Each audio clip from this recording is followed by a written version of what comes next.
লক্ষ্মীপুর গ্রামে নিরুপমা তার মেয়ে দুষ্টুর সাথে থাকতো। নিরুপমার মেয়ের নাম যেমন সুন্দর ছিল, তেমনি সে দুষ্টুও ছিল। দুষ্টু অনেক চটপটে ও চতুর ছিল। দুষ্টু সব সময় তার মায়ের সাথে দুষ্টামি করত। নিরুপমা একটু বোকাশোকা ছিল, তাই মেয়ের চালাকির ব্যাপারে বেশি একটা বুঝতো না। দুষ্টুর মাথায় ভালো চিন্তার থেকে খারাপ চিন্তাই বেশি ঘুরতো। সে কথাতেও অনেক পাকা ছিল। মা দুষ্টু, মা কোথায় গেলি? একটু শুনে যা তো। কি হয়েছে, ডাকছো কেন? এমন ভাবে কথা বললি মনে হয় কোন বড় কাজটা করে এলি। হ্যাঁ, অনেক বড় কাজই তো করেছি, অনেক পড়াশোনা করে এলাম। তুমি তো বলো জ্ঞানের জাহাজ হতে হবে, সবকিছুতেই শুধু তর্ক করা। আমি কি তোর থেকে কম জানি? আচ্ছা মা, মায়েরা কি সব সময় মেয়ের থেকে বেশি জানে? হ্যাঁ, বেশিই তো জানে। তা বলো তো, মাধ্যাকর্ষণ কে আবিষ্কার করেছে? এটা তো সহজ প্রশ্ন, এটা আমি জানি। মাধ্যাকর্ষণ আবিষ্কার করেছে নিউটন। তাহলে বলো তো, মেয়ের থেকে মায়েরা যদি বেশি জানে, তাহলে নিউটনের মাসিটা কেন আবিষ্কার করতে পারলো না? হ্যাঁ হ্যাঁ, পড়তে পড়তে জ্ঞানের জাহাজ হয়েছিস, ভালো কাজের বেলায় নাই, শুধু অকাজ। মা, আমাকে একদম এভাবে বলবে না। তুমি জানো আমি কাল 3টা পর্যন্ত পড়েছি। মিথ্যা কথা বলার আর জায়গা পাস না। কাল সারা রাত কারেন্টই ছিল না, তাহলে তুই কেমনে পড়াশোনা করলি? হ্যাঁ, তাহলে মা বলো, আমি কি মনোযোগ দিয়ে পড়াশোনা করছি যে কারেন্ট চলে গেছে আমি তাও বুঝতে পারিনি? শুধু পাকা পাকা কথা, একদম মুখে মুখে তর্ক করবি না। মা, তুমি আবারও মিথ্যে কথা বলছো। তোমার মুখ কোথায় আর আমার মুখ কোথায়? আমি তো তোমার থেকে 5 ফুট দূরে থেকে কথা বলছি, তাহলে মুখে মুখে কিভাবে কথা বললাম? তুই চুপ করবি? তোর শুধু পাকা পাকা কথা। মা, কথা আবার পাকা হয় কিভাবে? বুঝতে পারলাম না। তুই চুপ কর, তোকে বুঝতে হবে না। মাথাটা আমার শেষ করে দিলি। তুই যা তো, যা খেলতে যা। আচ্ছা ঠিক আছে মা, তবে একটা কথা বলি মা। আর কোনো কথা না, তুই যা। আচ্ছা ঠিক আছে, আমি চলি তবে। মা, আমি একটু জঙ্গলে ফুল আনতে যাই। তোর যেখানে ইচ্ছা তুই যা মা, তবে এক্ষুনি যা। এরপর দুষ্টু জঙ্গলে চলে যায় আর হঠাৎ করে একটি কুঠির দেখতে পায়। বড্ড জল তেষ্টা পেয়েছে, যাই ওই কুঠিরে যাই। যদি কেউ থাকে তবে একটু জল চাইবো। এই বলে দুষ্টু সেই কুঠিরে যায় আর ডাকতে থাকে, বাড়িতে কেউ আছেন? ঠিক তখনই এক বৃদ্ধা বাইরে আসে। কি গো মা, তুমি এখানে কি চাই? বুড়িমা, খুব জল তেষ্টা পেয়েছে, একটু জল দেবে? আরে বাছারা আমার, বুঝি জল তেষ্টা পেয়েছে? এসো মা, ঘরে এসো। এরপর বুড়ি দুষ্টুকে ঘরে নিয়ে যায়। আমি তোমার ঠাকুমার মতোই, তুমি খুব ক্লান্ত। ইস, মুখটাও কেমন শুকিয়ে গেছে। তুমি বসো, আমি তোমার জন্য খাবারের ব্যবস্থা করছি। আমার ক্ষুধা পাইনি বুড়িমা, আমার শুধু জল হলেই চলবে। আর আমার ঠাকুমা রয়েছে, তাই আপনাকে আর আমার ঠাকুমা হতে হবে না। এক ঠাকুমার জ্বালাই সহ্য হয় না, আবার আরেক ঠাকুমা। এই মেয়ে তো দেখছি বেশি দুষ্টু। এখানে একে আর বেশিক্ষণ আটকে রাখা যাবে না, একে কিছুক্ষণ আটকে রাখতে হবে। আচ্ছা ঠিক আছে বাছা, আমি তোর ঠাকুমা নই, তুই একটু বস, আমি তোর জন্য একটু মজার খাবার নিয়ে আসছি। আচ্ছা ঠিক আছে, এত করে যখন বলছো তখন দেখছি তুমি আমার জন্য কি খাবার নিয়ে আসো। আচ্ছা ঠিক আছে বাছা। এই কথা বলে বুড়ি বাইরে আসে আর হঠাৎ করে একটি ভয়ঙ্কর ডাইনির রূপ ধারণ করে। কতদিন মানুষের মাংস খাই না, আজ এই কচি বাচ্চার মাংস খাবো। জিভটা আমার লোভে চকচক করছে। জঙ্গলের পশু পাখি খেয়ে আমার যে একবারে অরুচি ধরে গেছে। যাই, এই খুশিতে একটু ঘুরে আসি, সেই মাংসের হালুয়া খাবো। এই বলে ডাইনি সেখান থেকে চলে যায় আর দুষ্টু ঘরে বিশ্রাম নিতে থাকে। আর তখনই এক পাখি এসে দুষ্টুকে ডাকতে থাকে। তুমি এখানে কি করছো? এখানে কেন এসেছো? এক্ষুনি চলে যাও, এখানে তোমার অনেক বিপদ। বিপদ? কি বিপদ? মা তো বলতো আমি নাকি যেখানে যাই সেখানেই বিপদ। হবে কি আমি বিপদের কারণ? হতেও পারে। তবে তুমি কে? তুমি কথা কি করে বলছো? পাখি কি কথা বলতে পারে নাকি? আমি কোনো পাখি নই, আমি আসলে একটি পরী। আর তুমি যাকে ঠাকুমা ভাবছো ও আসলে একটা রাক্ষসী। ওই ডাইনি জাদু করে আমায় পাখি বানিয়ে দিয়েছে। কি? ওই বুড়ি এক ডাইনি? কি সাংঘাতিক! তবে পরি বন্ধু, আমার না খুব শখ আমি পাখি হয়ে আকাশে উড়বো। ওই ডাইনি কি আমায় পাখি বানিয়ে দেবে? তুমি তো দেখছি বড্ড দুষ্টু। ডাইনির কথা শুনে তোমার ভয় লাগছে না? দূর না, ডাইনিকে ভয় পাওয়ার মতো কি আছে? উনি তো আর আমায় খাবে না, আমায় পাখি বানাবে। আর আমার কতদিনের শখ আমি পাখি হয়ে আকাশে উড়বো। আরে পাজি মেয়ে, ও তোমায় পাখি বানাবে না, ও তোমায় মাংসের হালুয়া বানিয়ে খাবে। আচ্ছা পরি আপু, মানুষের হালুয়া খেতে কেমন গো? মাকে বলবো, তাহলে আমাকেও রান্না করে দেবে। ওই ডাইনি তো তোমাকে খেয়ে ফেলবে, তবে তুমি মাকে কি করে বলবে? তাই তো, এটা তো ভেবে দেখিনি। তবে এখন কি হবে? কি করে বাঁচবো আমি? আমি বাঁচাবো তোমায়, তবে আমাকেও তোমার সাহায্য করতে হবে। আচ্ছা ঠিক আছে, আমি তোমার সাহায্য করব। কি করতে হবে বলো তো আমায়। এরপর পাখিটি একটি ফল এনে দুষ্টুকে দেয় আর বলে, এটা কোনো সাধারণ ফল নয়, আমি অনেক দেশ ঘুরে এই ফল পেয়েছি। এই ফলটি যদি ওই ডাইনি খায় তাহলে সঙ্গে সঙ্গে ওর মৃত্যু হবে আর আমিও মুক্তি পেয়ে যাব। তোমাকে দেখে তো বুদ্ধিমতী মনে হয়, তাই যে করেই হোক তোমাকে এই ফলটি ওই ডাইনিকে খাওয়াতেই হবে। ও, এই কথা? তুমি চিন্তা করো না পরি বন্ধু, আমি এবার ডাইনিকে মাংসের হালুয়ার বদলে ফলের হালুয়া খাওয়াবো। আচ্ছা ঠিক আছে, আমি এখন যাই, ওই ডাইনি যখন তখন আসতে পারে। এই বলে পাখিটি লুকিয়ে পড়ে আর কিছুক্ষণ পরে ওই ডাইনি আসে আর রূপ বদল করে কুঠিরে প্রবেশ করে। আর দুষ্টুর হাতে ফলটি দেখে ডাইনি রূপী বুড়ি বলে, ওটা কি বাছা তোমার হাতে? ও বুড়িমা, এটা এটা একটা ফল গো। কেন? এটা কোনো সাধারণ ফল নয়, আমি এই ফলটি আমার ঠাকুমার জন্য নিয়ে এসেছি। জানো তো, এই ফল যদি কেউ খায় তাহলে 70 বছরের বুড়ি 17 বছরের যুবতী মেয়ে হয়ে যাবে আর বুড়ি থেকে অনেক সুন্দরী মেয়ে হয়ে যাবে। এই কথা শুনে ডাইনিও সুন্দরী হওয়ার আশায় দুষ্টুকে বলে, আমি তো তোমার ঠাকুমার মতোই, তাই তুমি ওই ফলটা আমায় দাও, আমি খেয়ে ছুরি হয়ে যাই। সুন্দরী হওয়ার লোভে ডাইনি রূপী বুড়ি ফলটি খেয়ে ফেলে আর সঙ্গে সঙ্গে বুড়ি ডাইনির রূপ ধারণ করে আর ভস্ম হয়ে যায় আর পাখিটিও তার পরের রূপ ফিরে পায়। তোমায় অনেক ধন্যবাদ, তুমি আমার রূপ ফিরিয়ে দিয়েছো, তাই আমি তোমায় পুরস্কার দিতে চাই।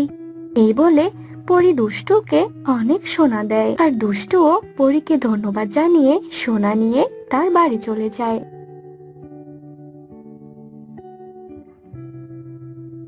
তারপর দুষ্টু তার মাকে সব কথা খুলে বলে আর দুষ্টুর মাও ভীষণ খুশি হয় আর তারা দুজন সুখে শান্তিতে দিন কাটাতে থাকে। এক বনে দুজন কাঠুরিয়া থাকতো, একজন রতন তো আরেকজন কিশোর। কিশোর ছিল লোভী আর কুঁড়ে, অনেক বেলা করে ঘুম থেকে উঠতো, কাজে যেতে অনেক দেরি করত আর সব কাজই দেরি করে করত। অন্যদিকে রতন ছিল ছটফটে আর পরিশ্রমী, ও ভোরবেলা ঘুম থেকে উঠেই জঙ্গল থেকে কাঠ নিয়ে এসে ঘরে ফিরতো। কি মিষ্টি ঘুম আসছিল, ঠিক আছে এখন উঠে যাই। আরে রতন, দেখছি এত সকালে এই কাঠগুলো কোথা থেকে নিয়ে আসছে, এত তাড়া কিসের? রোজ সকালের মতো রতন বনে কাঠ কাটছিল, হঠাৎ ওর খুব তেষ্টা পায়। ওরে বাবা, কি তেষ্টা পেয়েছে, আমি বরং নদীতে গিয়ে একটু জল খেয়ে নেই। রতন ওর কুড়োল পাশে রেখে নদী থেকে জল খেতে শুরু করে। হঠাৎ রতনের পা কুড়োলে লেগে কুড়োলটি নদীতে পড়ে যায়। হায় ভগবান, এ আমি কি করলাম? আমার কুড়োল, এখন আমি কিভাবে কাজ করব? আর আমার কাছে তো নতুন কুড়ুল কেনারও টাকা নেই। হে ভগবান, এখন কি হবে? আমাকে সাহায্য করো ভগবান। রতনের মন খারাপ হয়ে যায় আর ও কাঁদতে থাকে। ও কি করবে ভেবেই পাচ্ছিল না। আর তখনই হঠাৎ নদী থেকে এক দেবী আবির্ভূত হয়ে রতনকে বলল, কি হয়েছে রতন? কেঁদো না। মা, আমার কুড়ুল নদীতে পড়ে গেছে মা। কেঁদো না রতন, আমি এখনই তোমার কুড়ুল নদী থেকে তুলে আনছি। দেবী হাতে এক সোনার কুড়ুল নিয়ে এসে বলল, এটাই কি তোমার কুড়ুল রতন? না না মা, এটা আমার কুড়ুল নয়, আমার সোনার কুড়ুল নয়। তাহলে বোধহয় এটা তোমার কুড়ুল। এবার দেবী রূপোর কুড়ুল দেখিয়ে বলল, না মা, এটাও আমার নয়। তাহলে কি এটা তোমার কুড়ুল রতন? হ্যাঁ হ্যাঁ মা, এটাই এটাই আমার কুড়ুল মা। কিভাবে যে তোমায় ধন্যবাদ দেব। রতন খুশিতে ডগমগ হয়ে যায়। তখন দেবী বলল, রতন, এই 3টি কুড়ুল তোমায় দিলাম, এটা তোমার সততার পুরস্কার। যখন দেবী রতনকে কুড়ুলগুলো দিচ্ছিল তখন কিশোর ওখানে পৌঁছয় আর গাছের আড়াল থেকে সবকিছু দেখছিল। রতন 3টে কুড়ুল নিয়ে দেবীকে প্রণাম জানিয়ে বাড়ির পথে রওনা হলো। আচ্ছা, তাহলে এই নদীতে দেবী আছে। রতনকে দেবী সোনা আর রূপার কুড়োল দিয়েছে, আমাকেও যেতে হবে, ওগুলো আমাকেও পেতে হবে। রতন সেখান থেকে যাওয়ার পরই কিশোর ইচ্ছে করে নিজের কুড়ুল নদীতে ফেলে দেয়। আমার কুড়োল নদীতে পড়ে গেছে, আমার কুড়োল নদীতে পড়ে গেছে। দেবী মা আবারও আবির্ভূত হলেন আর তখন কিশোর বললেন, মা, আমার কুড়োল নদীতে পড়ে গেছে, তুমি কি আমাকে সাহায্য করতে পারবে? নিশ্চয়ই, এই নাও। দেবী কিশোরের কুড়োল নদী থেকে বের করে আনলেন আর জিজ্ঞেস করলো, এটাই কি তোমার কুড়ুল? না মা। দেবী আবারও রূপোর কুড়ুল বের করে আনলো। তাহলে কি এটা তোমার কুড়ুল বাছা? না না, একেবারেই না মা। তারপর দেবী মা সোনার কুড়ুল নিয়ে বের হয়ে এলো। বাছা, তাহলে কি এটা তোমার কুড়ুল? হ্যাঁ হ্যাঁ, এটাই আমার কুড়োল।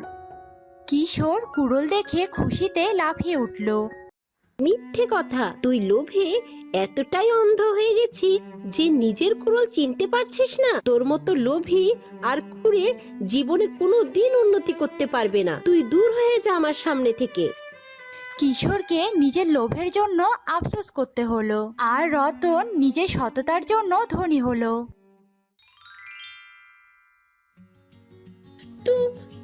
তুমি কে?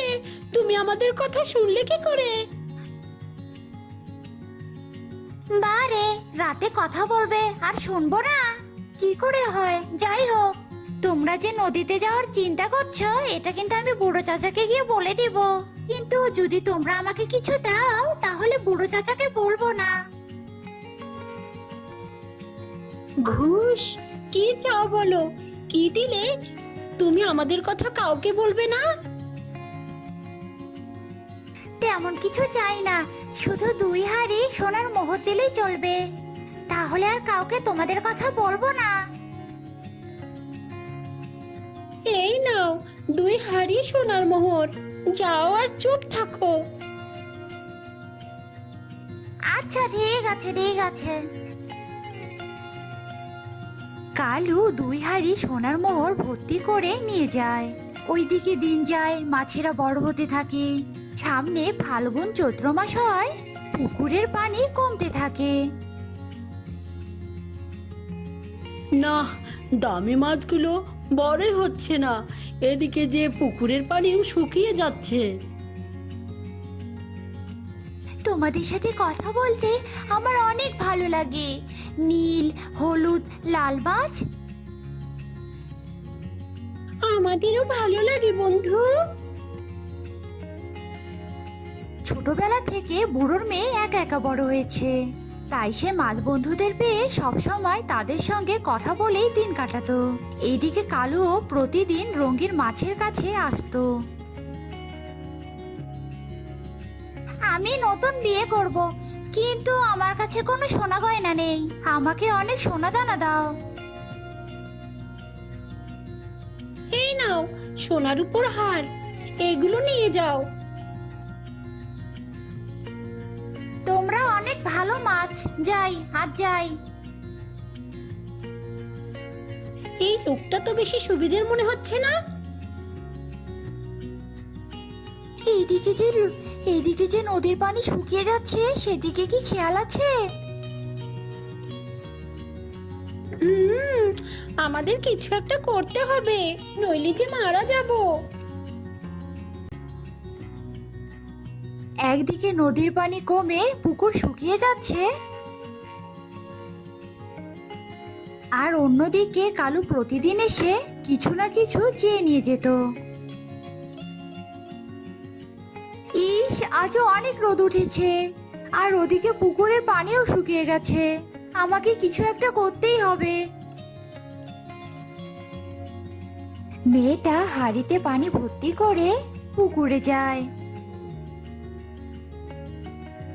বন্ধুরা, পুকুরের পানি কমে একদম শুকিয়ে যাচ্ছে।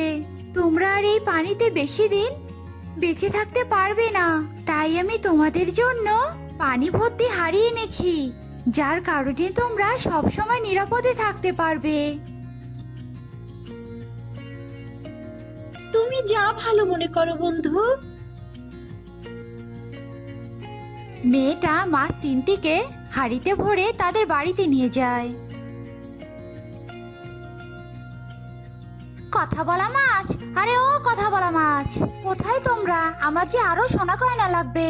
আরে গেলে কোথায়? আমার সাথে চালাকি করছো না তো? কথা বলা মাছ, যেখানেই থাকিস না কেন বেরিয়ে আয়। আমাকে আরো সোনা গয়না টাকা পয়সা দিয়ে যা, নইলে যে আমি সবাইকে বলে দেব। বেরিয়ে আয়, বেরিয়ে আয় বলছি। কালু অনেক কথা বলে, কিন্তু কথা বলা মাছগুলো বেরিয়ে আসে না। তাই সে রাগ করে গ্রামের মোড়লের কাছে যায়। এই যে মোড়ল মশাই, এই যে গ্রামবাসী, আপনারা না এতদিন জানতে চেয়েছেন আমি কিভাবে হঠাৎ করে এত ধনী হয়ে গেলাম, সেটা আজ আমি আপনাদের বলছি। বলো কালু বলো, আমরাও তোমার মতো ধনী হব, বলো। হ্যাঁ কালু, হ্যাঁ বলো সবাইকে। তিনটে কথা বলা মাছ আমাকে ধন সম্পদ, টাকা পয়সা, সোনা গয়না যা চাইতাম তাই দিত। তোমরা যদি কথা বলা মাছের কাছে যাও তাহলে তোমরাও পাবে। আর এখন কথা বলা মাছেরা বুড়োর বাড়িতেই আছে। কালুর কথা শুনে গ্রামবাসীরা বুড়োর পুকুরের মাছ চুরি করার সিদ্ধান্ত নেয়, আর এর নেতৃত্ব দেয় গ্রামের মোড়ল। শুনেছ তোমরা, গ্রামে সবাই জেনে গেছে তোমরা কথা বলতে পারো, আর তাই তারা তোমাদেরকে চুরি করার জন্য নিতে আসছে। সব সব ওই কালো লোকটার কাজ, ও সবাইকে এ কথা বলেছে। তুমি কিছু একটা করো, আমাদের নদীতে ছেড়ে দিয়ে আসো। আর গ্রামের মানুষরা আসলে তাদেরকে বলবে কালুর বাড়িতে যেতে। মেয়েটা মাছ তিনটিকে তখন নদীতে ছেড়ে দিয়ে আসে, আর বাড়ি আসলে গ্রামের সবাই মেয়েটিকে এবং তার বাবাকে ধরে। আমি তো কিছুই বুঝতে পারছি না মা। আপনারা কালুর বাড়িতে যান, কালুর যা আছে তা সব কথা বলা মাছগুলোর। তার মানে ওগুলোর প্রকৃত মালিক কালু নয়, আপনারা। আরে তাই তো, কালুর যা টাকা পয়সা, সোনা দানা সব তো কথা বলা মাছেদের। চলো সবাই কালুর বাড়িতে চলো। গ্রামবাসী মেয়েটার কথা মতো কালুর বাড়িতে যায়, আর কালুর বাড়ির সব জিনিস যে যা পারে ভাগ বাটোয়ারা করে নিয়ে যেতে থাকে। এ কি, আপনারা আমার ঘরে সোনা দানা নিচ্ছেন কেন? কালু, এগুলোর মালিক তো তুমি নও, এগুলোর মালিক তো কথা বলা মাছেরা। এই কথা বলে কালু সব সোনা গহনা গ্রামবাসী নিয়ে গেলে কালু আবারও গরিব হয়ে যায়। তার মানে কথা বলা মাছেরা সত্যিই ছিল, আর তুই সবসময় কথা বলা মাছেদের সঙ্গে কথা বলতি? হ্যাঁ বাবা, এসো আমার সাথে। এই পুকুরের মাছ আমরা যতই বিক্রি করি না কেন কখনো শেষ হবে না বাবা। কথা বলা মাছেরা তোমাকে এই পুকুর ভর্তি মাছ দিয়েছে।